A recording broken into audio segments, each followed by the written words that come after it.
In this video, we're going to put these speakers inside that box and wire it up and give it a listen and see how she turns out. Now, if this was a speaker I would plan on using for any length of time, the backing for this first faceplate where the speakers mount to, as you can see, it's like pretty dang thin. So I would probably in the future, if I'd rebuild this box, I would put 2 layers of MDF on the front or 2 layers of whatever material. This way it lets me flush mount the speaker. And then not only that, I actually got enough meat to kind of hold that speaker in. Whereas this is probably a little bit too thin for any kind of a major size driver. I mean, for a testing setup and for me just playing around and kind of getting my feet wet with speaker building, this will probably work for now. For the wiring portion of this, I'm actually going to take and solder the wires onto these speakers instead of putting quick disconnects on there. I'm going to make these wires amply way too long so that I can just cut them down when I decide what the crossover is going to be. It also lets me, in the meantime, I'm going to actually just run the wires through the port, and this way I can have the crossover externally mounted until I've kind of got it set up and figured out how to set up this whole crossover. So this lets me play around with that pretty easily. Overall, I'm pretty impressed with the flush mounting and the way that the circle jig ended up turning out. These holes are pretty dang close to the right size. I mean, considering this is my first attempt ever at using a router jig that does this, I'm pretty happy how it turned out. Can I do better? Damn right it can do better.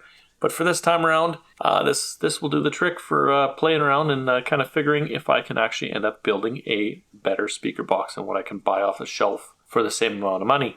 Now, before I build the crossover, I'm going to need the measurements off of this speaker, and there's one of 2 ways that I found out you can do this. One is by getting like a microphone Omni mic is the one that specifically I ended up picking up. But I'm not going to be using that one this time around. I'm actually going to just use the measurements that's obtained from the factory because I think they probably do a better job, and I don't know if I'm comfortable enough getting a good measurement off of my Omni mic just yet. So I'm going to try to build a crossover just using XSIM and seeing if I can put that together. Before I go, let's give this thing a listen without any crossover or whatever and just see what it sounds like. I'll just find a generic track off of the YouTube library and we'll play that for you.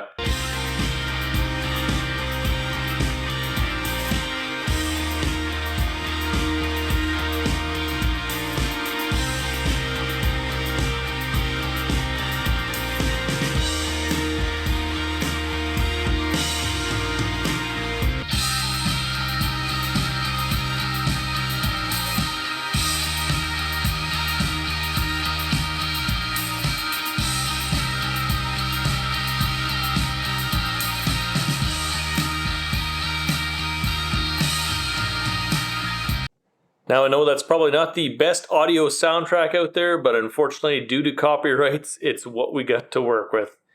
I'll try to keep it consistent when I'm comparing, so at least you guys can go back to videos if you want, and we can flip between tracks.